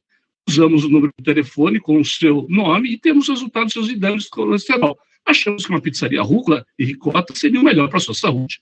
Eu não quero pizza sem gosto, de queijo sem gosto, nem pizza de salada. Por isso que eu tomo meu remédio para o colesterol e como que eu quiser. Senhor, me desculpe, mas eu acho que o senhor não tem tomado o seu remédio ultimamente. Mas como é que você sabe? Vocês me andam vigiando o tempo todo? Temos o banco de dados das farmácias da cidade. Essa questão do CPF. A última vez que o senhor comprou o seu remédio para a caixa de colesterol faz 3 meses. A caixa tem 30 comprimidos. Puxa vida, é verdade. Mas como é que vocês sabem disso? Pelo seu cartão de crédito. Como o senhor tem o hábito de comprar remédios em uma farmácia que lhe dá desconto se pagar com cartão de crédito na loja? E ainda parcela em 3 vezes sem acréscimos. Nós temos o banco de dados dos gastos do cartão da farmácia. E há 2 meses você não compra nada por lá, mas continua usando seu cartão de crédito em outras lojas. O que significa que não o perdeu, apenas deixou de comprar os remédios. E eu não posso ter pagado com dinheiro? Agora eu te peguei. O senhor não deve ter pagado com dinheiro, pois faz saques semanais de R$250 para pagar ao seu empregado doméstico. Não sobra dinheiro para comprar remédios. O restante o senhor paga com cartão de débito. Mas como é que você sabe se eu tenho empregada doméstica e quanto ela ganha? O senhor paga o INSS mensalmente com uma DARF. Pelo valor aqui do recolhimento, dá para concluir que ela ganha R$1.200 por mês, R$1.100 por mês, e nós temos o banco de dados também, pelo seu CPF. Mas ora, vai se danar. O senhor me desculpe, mas está tudo aqui na minha tela, eu tenho o dever de ajudá-lo. Acho, inclusive, que o senhor deveria remarcar a consulta com o seu médico, levar os exames que o senhor fez no ano passado e pedir uma nova receita de remédio. Por que você não vai? Desculpe, senhor. Eu estou farto dessas desculpas, estou farto da internet, de computadores do século XXI, da falta de privacidade, do banco de dados desse país. Mas, senhor, cale-se. Eu vou mudar desse país, eu vou para bem longe, vou lá para as Ilhas Sujas, ou algum lugar onde não tem internet, telefone, computador, e tem gente mijando o tempo todo. Sim, senhor, estou entendendo perfeitamente. Isso mesmo, vou arrumar aqui as minhas malas agora mesmo, vou comprar uma passagem só de ida e vou sumir dessa cidade. E vou usar meu cartão de crédito para a última vez. Perfeitamente. E quero que você esqueça de mim. Passa 1 minuto de silêncio, ele vira e fala, senhor, eu queria falar só mais uma coisa para o senhor. O que foi, senhor infeliz? Pode falar, mas eu não quero mais falar com você, cancela a minha pizza. Sua pizza está cancelada, eu só tenho mais uma coisa para falar para o senhor. Diga, o seu passaporte está vencido. Então, é esse mundo que nós estamos vivendo, né? É esse controle que nós estamos vivendo o tempo inteiro. E aí a Lei de Proteção Geral a Lei Geral de Proteção de Dados vem exatamente nos dar essa nova visão, essa busca desse novo. E vem num momento imprescindível e importante para a questão, em especial, do direito do trabalho. Na medida em que, hoje, mais do que nunca, nas empresas, nós temos falado, e você, Vicente, falou muito bem disso, temos falado de compliance, temos falado de governança, temos falado de transparência, temos falado de respeito às pessoas e diversidade, e temos falado de não discriminação. Ora, isso é imprescindível para a gente buscar e resgatar esses conceitos. E a lei vem exatamente nos ajudar nesses pontos. Aliás, outro dia eu li uma matéria que se falou exatamente isso. Olha, mas eu poderia ter avançado um pouco mais, porque até o Pamplona falou lá da União Europeia. Na União Europeia tem um artigo lá, que é 88, que inclusive autoriza a regulamentação por meio de convenções coletivas de trabalho. Pergunto para você, será que nós não podemos utilizar aqui também? Será que o sindicato, na defesa dos interesses individuais coletivos dos trabalhadores, não teria essa obrigação, né, de resgatar, de trabalhar isso? É fundamental. Então, é importante ele trabalhar para evitar, inclusive, essa questão de abuso das informações. É uma norma, é uma forma de você trabalhar e defender diferente daquilo dos anos 40. Nós estamos no século XXI e tem que estar aberto a essas novas sistemáticas. E quando a gente fala e traduz isso para o contrato de trabalho, obviamente que a gente tem lá o titular dos dados, que é a pessoa natural, a pessoa física, não entrego a idade quando a gente fala isso, né? A pessoa física e não natural, é difícil de falar pessoa natural, mesmo com o Código Civil, é o próprio empregado, é o trabalhador. O controlador passa a ser, obviamente, aí a empresa que decide com relação ao tratamento dos dados, e o operador desses dados pode ser tanto o próprio empregador como um terceiro por ele destacado. E essa questão dos dados pessoais, que são as informações relacionadas à pessoa natural. O tratamento, então, é o manuseio desses dados, envolvendo aí a coleta até o armazenamento e sua transmissão. Mas no dia a dia é muito complicado. Se a gente trabalhar com ficha de registro, por exemplo, aquilo ali é uma coletânea de dados excepcional. Se a gente falar e trabalhar com relação a dados com um convênio médico, eu também estou passando as informações não só do trabalhador, mas da família dele também, e nos mínimos detalhes para esse terceiro. Qual é a preservação desses dados? Né? Como é que se faz uma análise desses dados? Como é que faz exatamente a proteção desses dados? E eu dou um exemplo muito claro que aconteceu comigo, a questão de pouquíssimo tempo atrás, talvez uns 2 anos atrás, quando a gente começou a falar nisso. Eu fiquei preocupado com isso quando comecei a estudar e fui conversar com o meu gerente de recursos humanos lá do escritório. E falei com ele, eu estou preocupado, tem 200 pessoas que trabalham no escritório, e essa questão do convênio médico, será que nós temos alguma cláusula de proteção? Porque eu confesso que eu nem li esse contrato, e quando o Pamplona falou do termo de aceite, casa de ferreiro, espeto de pau. Não li esse contrato com convênio médico. Aí ele virou para mim e falou assim, doutor, pode ficar sossegado, que tem uma cláusula lá, inclusive, de garantia da privacidade de todos os colaboradores. Eu falei, ufa, que bom, ainda bem. Não, pode ficar sossegado, porque ela vale, inclusive, durante 1 ano após a cessação do contrato. Mas depois disso, ele faz o que ele quer. Então, a gente acaba pecando nesses aspectos. E quando eu tenho aqui os fundamentos, isso é fundamental e tem absolutamente tudo a ver com o nosso dia a dia no contrato de trabalho. Porque a lei, ela fala o quê? Do respeito à privacidade. Isso, mais do que importante, é imprescindível num contrato de trabalho, na medida em que o contrato ele é bilateral, ele diz respeito única e exclusivamente às duas partes, empregador e empregado. Tanto é que aquilo que a gente via alguns anos atrás, de publicação no jornal por abandono de emprego, dizendo, olha, Antônio Carlos, volta a trabalhar, senão você vai ser mandado embora. Como é que eu posso expor uma pessoa ao público em geral e não me autorizou aquilo? E o contrato é absolutamente só entre nós dois. Tem a questão da autodeterminação informativa, que dá o direito, inclusive, do indivíduo controlar e proteger os seus dados pessoais. Isso é fundamental, isso é de uma importância gigante. Essa semana não, eu digo sexta-feira passada, lá no escritório, um dos sócios responsáveis por essa questão de proteção de dados me mandou um e-mail dizendo que autorizava colocar no nosso LinkedIn minha fotografia. Quer dizer, é isso, exatamente isso que a gente está passando. Né? A liberdade de expressão, que o próprio Pamplona deu uma aula para nós aí com relação a essa questão histórica, mas no Brasil, mais do que nisso, mais do que tudo é importante, essa questão de liberdade de expressão, opinião, informação e comunicação. Tive um exemplo num cliente meu muito recente também, por conta daquela questão, daquele movimento Me Too, que teve um líder lá, um diretor que foi dispensado, embora foi dispensado com justa causa por conta disso, porque acabou assediando uma moça numa festa de final de ano, achando que era fora da empresa, quando, na verdade, aquilo é uma prorrogação do contrato de trabalho, e aí houve um movimento das próprias trabalhadoras pedindo exatamente a saída dele, a inviolabilidade de identidade, da honra e da imagem, o desenvolvimento tecnológico, econômico e de inovação. Nós estamos em século XXI, nós estamos trabalhando com essa inovação. O número de startups que se tem é muito grande.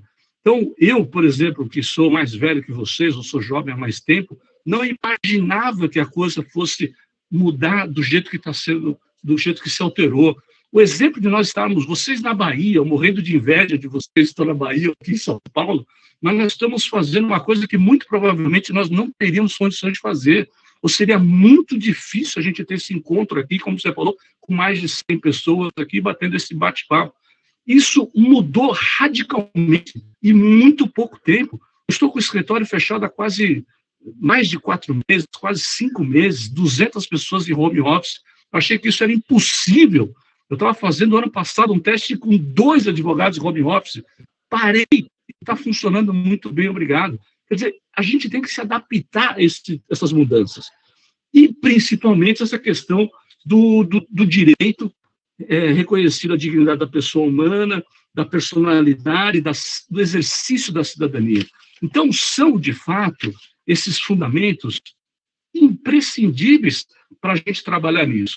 E quando você falou de dados pessoais, ok, quando está relacionado à informação da identificado, CPF, RG, mas e a questão dos dados sensíveis? Porque o que acontece? Quando eu falo de origem racial, étnica, condição religiosa, opinião política, filiação a sindicato, organização de caráter religioso, filosófico, político, orientação sexual, dado genético, a gente consegue entender. Mas tem, inclusive, o biométrico. Para eu entrar no escritório, eu tenho que colocar o dedinho ali. Não, mas agora por conta da pandemia, né? Mas até então você colocava. E quem fica com esses dados? Quando é que eu vou fazer? O trabalhador, ele pode pedir pura e simplesmente, porque ele tem esse direito, para eu retirar esses dados, ou eu tenho que guardar esses dados, porque mais à frente eu talvez tenha que utilizá-lo, e como foi colocado aqui pelo professor Aras, com relação ao legítimo interesse do controlador. Quando é que eu vou utilizar? Por que eu vou utilizar? Como é que eu vou? Então, são coisas que estão acontecendo diuturnamente que nos faz pensar e analisar de modo diferente. O que significa dizer, para quem estudou direito, e Pamplona falou que está há 20 e poucos anos, eu também dou aula já há quase 30 anos, e aprendeu, por exemplo, com o professor Magano aqui em São Paulo, o professor Amauri, o direito do trabalho, o contrato de trabalho era um contrato absolutamente informal, que podia ser verbal, que podia ser tácito. Honestamente, sinceramente, eu não sei se no século XXI ele pode ser assim, não. Eu acho que ele tem que ser escrito e tem que ter todas essas observações, toda essa riqueza de detalhe para a gente poder alcançar esse desiderado de proteção da dignidade da pessoa humana. Mais 5 minutinhos? Você quer que eu pare aqui? A gente... Então vai. Então eu faço as perguntas e vamos em frente. 5 minutos para o senhor encerrar. Depois eu faço as perguntas. Então tá bom. Então, esses pontos, você vê essa questão dos próprios sindicatos. Ok, a empresa não pode interferir, é um dado sensível, eu tenho que resgatar. Mas como é que eu faço o desconto, o pagamento da mensalidade do associado? Eu tenho que ter esses dados. A questão é, como é que se preserva isso? Como é que se isso? Como é que se administra esse tipo de coisa? A ficha de registro, eu insisto, é um conjunto de dados pessoais, inclusive com dados sensíveis. Não dá para tratar como era tratado anteriormente, não dá para qualquer um cuidar daquilo, não dá para isso ficar aberto. Né? Eu coloquei aqui, o professor Lázaro falou assim, hoje a gente deixa de lado, não se preocupa com os dados, com senha. E aqui também não é diferente, eu coloco um office boy para cuidar daquilo, eu coloco um guardinha para cuidar daquilo. Eu não posso ter uma responsabilidade gigantesca nos dias de hoje com essa guarda e com essa proteção. Então, nós temos que buscar exatamente essa agilidade. Nós temos que buscar o consentimento do titular, que é o trabalhador, para todos esses tipos de dados. E quanto mais abundante, melhor. Quanto mais expresso, melhor. Quanto mais documentar isso, melhor. Para exatamente a gente ter essa possibilidade disso, ter esse consentimento nesse tipo de coisa e mostrar o seu interesse. O acesso aos dados, esse é outro ponto importante. Não basta mais eu simplesmente pedir aqueles dados. E é interessante a gente também resgatar. Não é só durante o contrato de trabalho. Nós agora vamos ter 3 fases. Uma antes da contratação, uma pré-contratual, uma durante a contratação e uma depois. Qual o descarte que eu vou fazer desses currículos que foram me encaminhados? Com essa entrevista que foi me dada, porque eu vou entrevistar 10 pessoas, vou contratar uma só. O que eu faço com todos esses dados que eu arrecadei dessas outras?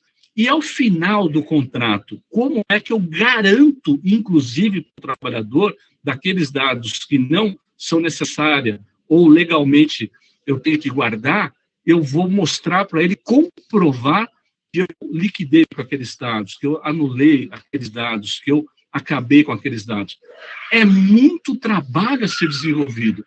Isso tem que ser feito a partir de agora. E aí entra aquilo que a gente começou na nossa conversa, naquela questão de compliance. Por que eu não posso ter uma espécie de compliance sindical dentro de uma norma coletiva de trabalho? Por que o sindicato não pode fazer essa fiscalização, essa auditoria, esse encontro e essa certeza de informações? É isso, meu amigo. Pronto. Muito obrigado, professor. Sensacional. O pessoal está aqui vibrando aí com a sua exposição. O Pamplona, inclusive, já compartilhou o texto aí da pizzaria. Muito legal, muito bacana. Essa questão do sindicato estava aqui anotada como pergunta, e eu concordo contigo. Eu acho que não só pode haver uma padronização, né, uma ideia de compliance mesmo, de conformidade, né, de estabelecimento de parâmetros de conformidade para aquela categoria, ou até para determinada empresa, dependendo se for convenção ou acordo coletivo. Né? Isso ajuda muito, porque a empresa vai saber que tipo de cuidado ela vai ter que ter ao coletar o consentimento, ao lidar com currículos, como você colocou, porque a gente vai ter a pré-contratual, vai ter todas as informações no currículo de endereço, de sexo, de idade, de CPF, de RG. Né? Durante o contrato vai ter cartão de ponto, vai ter todos os exames periódicos, admissionais, os demissionais, né? Os biométricos, como o senhor colocou, de estar no seu escritório, estar na empresa, né? Os dados de deslocamento, tem empresa que trabalha com vendedor viajante, e todos esses deslocamentos feitos no dia a dia por essa pessoa, e os pós-contratuais, porque às vezes o vínculo termina ali, mas tem questões para ser enviada para o INSS, questões de aposentadoria, questões, às vezes, que precisam ser retidas para fins de futuras possíveis reclamações trabalhistas. Né? Então, isso, sem dúvida, o direito do trabalho, o contrato de trabalho é uma fonte inesgotável de dados pessoais. E aí, professor, eu queria deixar duas perguntas, porque realmente o tempo já está um pouquinho avançado, eu ainda queria ouvir Pamplona e Aras para se despedir, todo mundo poder se despedir.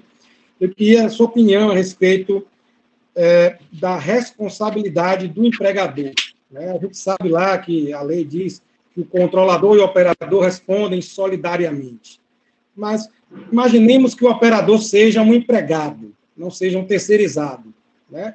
Como é que fica, como é que o senhor enxerga não só a responsabilidade, como é que o empregador vai se relacionar com esse operador quando ele falhar, né, quando ele for responsável exclusivamente por uma desconformidade, como também como você enxerga a natureza dessa responsabilidade civil desse empregador quando ele, como um controlador, deixar de dar a tutela adequada a um dado pessoal. É uma responsabilidade objetiva?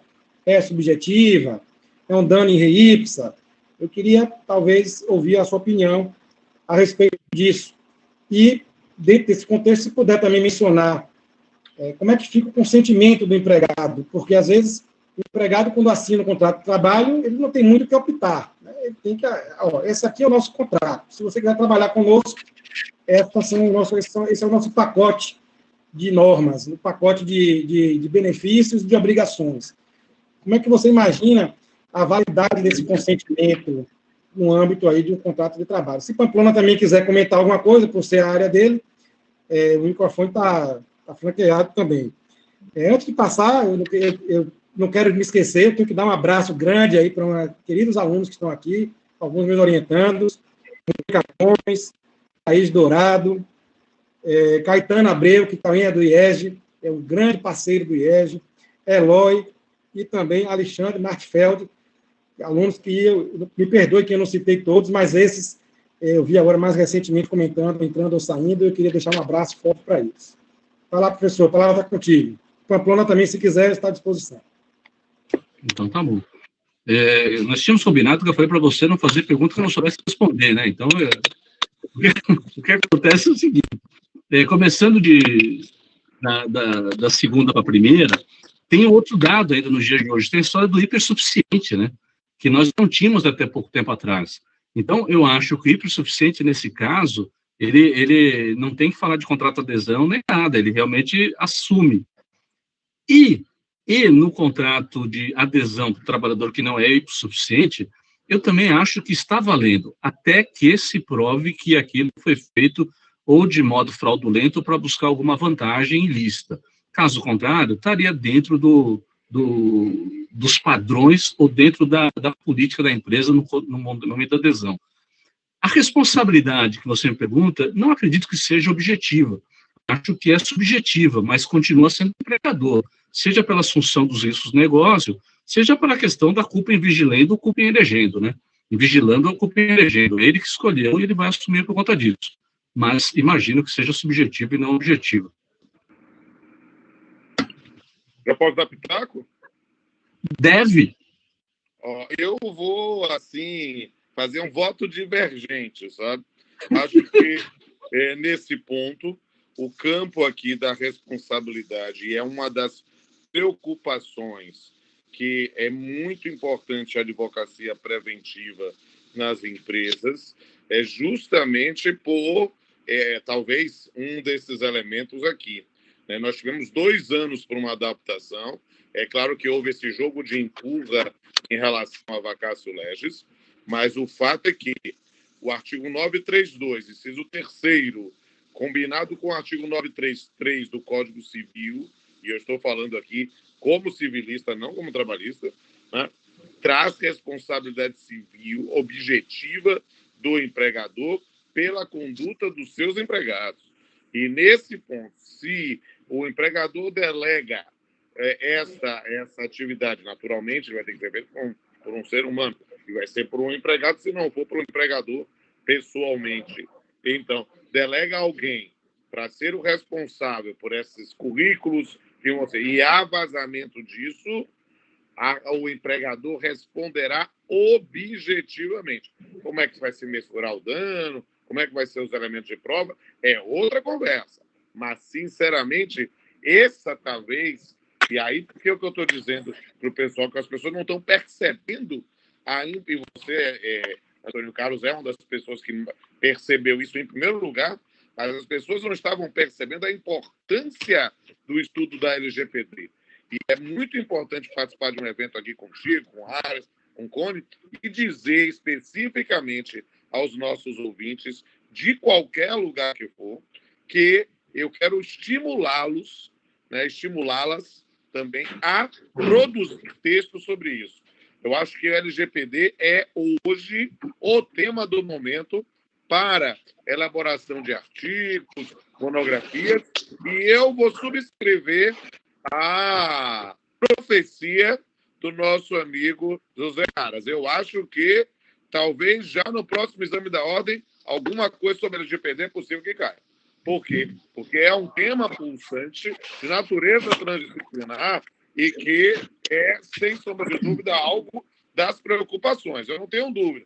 É claro que, para o exame da ordem, pensando assim objetivamente aí nesse tema, é claro que vai ser com a letra da lei, vai ser alguma coisa especificamente nisso. Agora, passando no exame da ordem, para os próximos futuros profissionais do direito, e Aras é alguém que eu posso dar um testemunho público sobre Aras, que ele é um cara que, além de ser um grande professor, é também com uma característica de filantropo, ajuda muita gente a passar no exame da ordem, até do ponto de vista de várias... Não é somente só como professor, é muito mais do que isso. Então, nesse ponto, eu não tenho dúvida que para o profissional da advocacia, dessa advocacia 4.0, desse direito de trabalho 4.0, desse mundo 4.0, a gente precisa se atualizar nisso, porque Na advocacia consultiva vai ser a base. Na advocacia litigiosa, vocês têm no menor dúvida que vocês vão ter que se preparar para demandas. E, na minha condição e hoje de áreas de magistrado, não se preocupe que a gente vai ser chamado mais dia ou menos dia a ter que decidir com base nessa lei. Ela tem um caráter transdisciplinar e é de aplicação. E por isso, quero fazer um convite, inclusive, fazer o convite a todos os ouvintes e aos colegas palestrantes queiram produzir textos sobre a LGPD, podem me mandar, eu darei prioridade absoluta na publicação, na pauta da revista eletrônica da Unifax. Eu não sei se Aras e Antônio Carlos sabem, a Unifax é a revista eletrônica mais antiga do país. Nós somos mais antigos que os Jus Navigantes, nós somos os mais antigos, porque nós estamos no ar mensalmente, sem sair do ar, desde junho de 2000. São 20 anos de uma revista eletrônica. Não há no país uma outra revista com uma longevidade dessa produção, e eu digo com absoluta liberdade. Quem faz a pauta sou eu.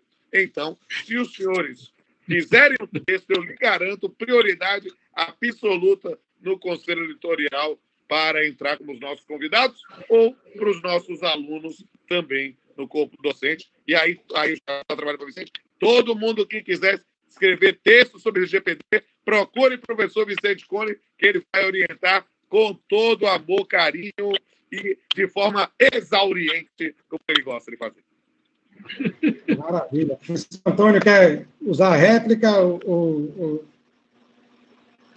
Não, eu acho nós temos um grande amigo, que é confrade da academia, que é o Pedro Paulo Manos. O Manos, ele fala o seguinte: quando você eventualmente vai discordar de uma outra pessoa, de um outro amigo, você fala data vênia. Agora, se for discordar muito, você fala data máxima vênia, né?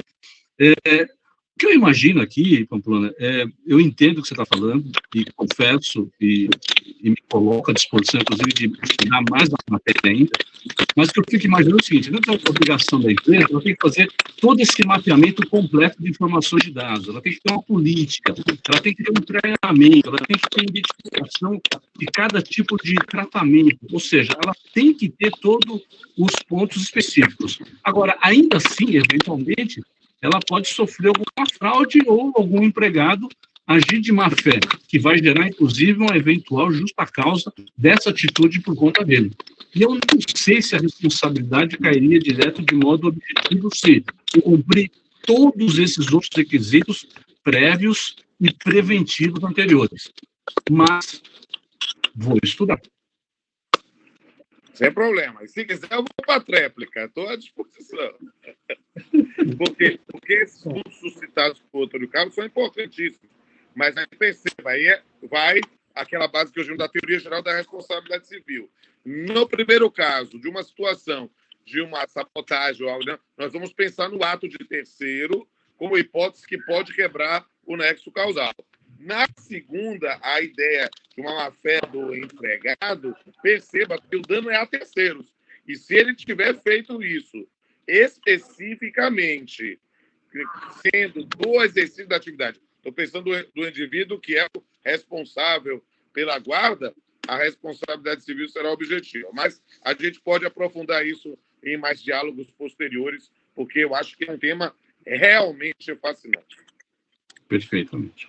Bom, muito obrigado. Acho que cumprimos aí o nosso objetivo. Já vai dar 10 horas, rapaz. A gente tem que ter a nossa sessão diária de Netflix, senão a gente não vive nesse momento estranho que a gente está vivendo. Então, assim, queria permitir agora aí meu amigo Vicente. Diga, professor. Deixa eu fazer mais um convite. Me permita só a gente fazer um registro também. Sim. Pode falar. Eu vou falar, não, é um convite simples. Amanhã eu tenho pauta pela manhã, como juiz, e aí quero convidar todos os estudantes, e as estudantes estão aqui, o pessoal que está na graduação, quer saber como estão funcionando as audiências telepresenciais, pode ser gente de outro estado. Eu adoro minha última pauta de audiência. Eu tive 45 pessoas na sala de audiência virtual. Foi divertidíssimo. Não é fácil controlar, mas eu me divirto. E quem quiser assistir, para mim vai ser ótimo, porque nós estamos fazendo pauta de instrução, já nova diretriz do CSJT. Não sei como é que vai ser isso no confronto com o CNJ, mas quero convidar todos e todas para assistir, porque, na verdade, só tenho quarta e quinta, porque a partir de terça-feira eu estou de férias, então aí só em outubro você ainda continuar telepresencial. Só para fazer o convite, né, para mim é uma oportunidade legal de poder ensinar. Ok, obrigado. Não sei se o professor Aras caiu. O vídeo dele sumiu. Aí voltou. Então, professor Aras, depois o professor Antônio, para as suas considerações finais aí. Os registros. Pronto, meu amigo Vicente, obrigado. Eu saí aqui, voltei, está muito boa hoje, mas também eu deixo registro aí dos parabéns ao professor Antônio Carlos pela brilhante palestra, e dizer da alegria, mais uma vez também, de compor, né, esse painel com os amigos tão queridos. O professor Pamplona, é muito, muito bom sempre ouvi-lo, sempre nos instigando aí, né, a pensar um pouco mais. E a você, Vicente, que a gente está aí nessa missão do nosso grupo de trazer aí algo diferenciado também para a Justiça da Bahia. E, mais uma vez, também parabenizar todos que ficaram até o fim, outros, claro, não puderam ficar também natural, mas também dizer que essa área merece realmente toda essa dedicação. E parabéns aí a você por esse evento grandioso, a Thaís, mais uma vez, ao Luiz Eduardo também, e aos amigos da Unifac, sempre parceiros queridos, que dão esse diferencial aqui na educação baiana, com toda essa repercussão no Brasil inteiro. Obrigado mais uma vez pela oportunidade de participar do evento. Professor Antônio. Meu amigo Vicente, meu amigo Aras, meu amigo Pamplona, Thaís, estudantes. Na verdade, é só para agradecer. Foi uma noite muito gostosa, muito prazerosa, e onde eu confesso que eu aprendi muito com vocês. Muito obrigado mesmo. Muito obrigado. Pamplona, quer dar o tchau também, antes de eu finalizar? Estava tentando liberar o áudio, só para dizer um abraço a todos e todas. Foi uma satisfação estar aqui, muito bem acompanhado por Antônio Carlos Aguiar e por Zé Aras, pelo querido Vicente, com a atuação também da Thaís. Então, quero estimular, em especial, aos estudantes que aproveitem a oportunidade para estudar cada vez mais.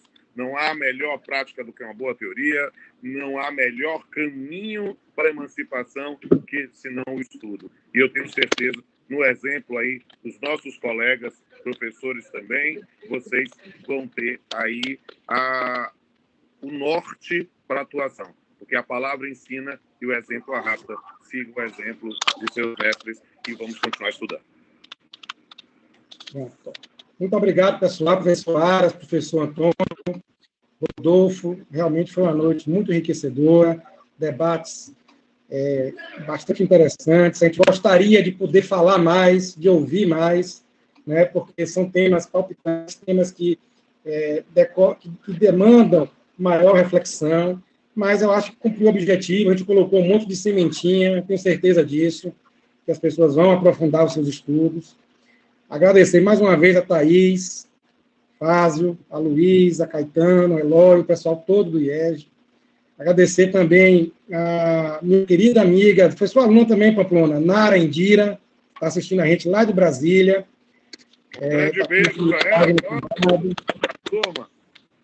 Na minha turma, lembra dela? Exato, figura, tinha lá. A turma de vocês era uma turma muito divertida, me lembro dela. Pois é, Nara também está aqui presente. Beijão também para minha esposa, foi aluna de Aras, né, Juliana Cone.